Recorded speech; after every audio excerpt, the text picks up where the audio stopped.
I think in this session we had a chance and we had a choice. And we had a chance to keep the focus on jobs, on schools, on the economy generally, public safety. We did that. And we had a choice about how we were going to approach it. We could have taken the path that we've seen in other states where people have been demonizing each other, belittling each other, or we could do it respectfully, and we've done that as well. So I think we've taken full advantage of the opportunities before us, and I think we've made significant progress. The biggest success of this session from my perspective is that we've kept everybody focused on jobs and on the economy. So we've obviously done a lot for infrastructure and transportation and strategic fund, things like that. All very clearly jobs focused. But even if you look at some of the other things, we passed a very important bill, didn't get a lot of attention, but a very important bill to make it easier for schools to hire teachers earlier in the cycle. That's very much that's a jobs bill, because the better our schools are, the better our economy is going to be. Our focus on early childhood, the most effective investment that any state can make is in early childhood. We got that done. Some of the public safety bills, similarly, very clear jobs focus, and I'm pleased we were able to keep the focus there.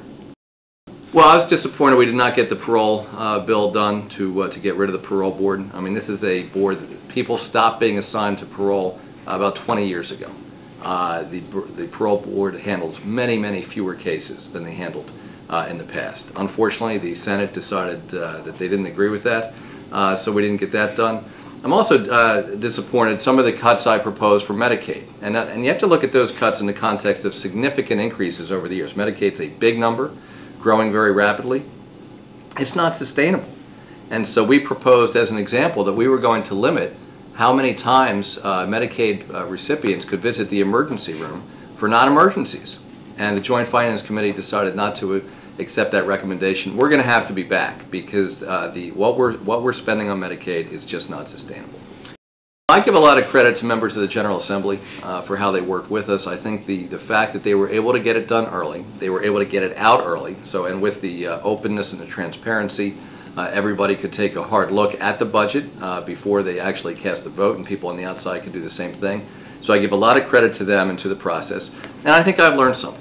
I come from a business background, and in business you are just driven to get the job done no matter what.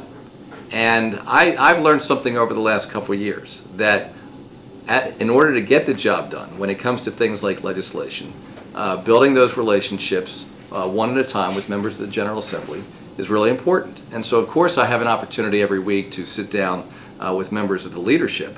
But this year we tried something different, and we sat down in groups of 2 or 3 or 4 or 5 legislators at a time, not with any particular agenda, but really to give them a chance to share with me their perspective on the issues, what they thought we ought to be doing differently, and I think that helped as well. But I am particularly grateful to them and to their leadership for getting it done.